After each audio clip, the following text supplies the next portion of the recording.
اللہ الرحمن الرحیم۔ Kids land میں اردو میں خوش آمدید۔ آج ہم بات کریں گے اردو گرامر کی، جس میں ہم کل کے سبق کو آگے بڑھائیں گے۔ آج کا ہمارا سبق اسم کی اقسام، اسم معرفہ، اسم نکرہ۔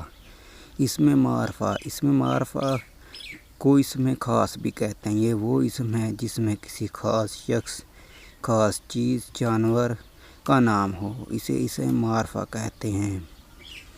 آگے ہم اس کی یہ مثالیں پڑھتے ہیں۔ احمد ایک ہونہار طالب علم ہے۔ میں کل لاہور جاؤں گی۔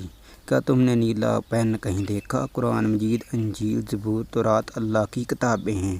اسم احمد، لاہور، نیلا قلم، قرآن مجید، انجیل، زبور، تورات اللہ، یہ سب اسم معرفہ ہیں۔ اسم نکرہ عام شخص، چیز یا جگہ کے لیے استعمال ہونے والے کو کہتے ہیں، مثلا لڑکا، کتاب، شہر۔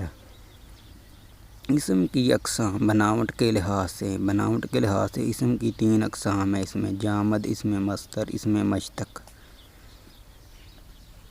جامد وہ کلمہ ہے جو نہ خود کسی سے بنتا ہے اور نہ اس سے بنتا ہے، نہ اس سے کوئی دوسرا بنتا ہے۔ اسم مصدر جس طرح جانور، انسانوں، پودوں، چیزوں اور پرندوں کے نام ہوتے ہیں، اس طرح کاموں کے بھی نام ہوتے ہیں۔ وہ کلمہ ہے جو خود نہ کسی سے بنتا ہے لیکن اس سے دوسرے بنتے ہیں۔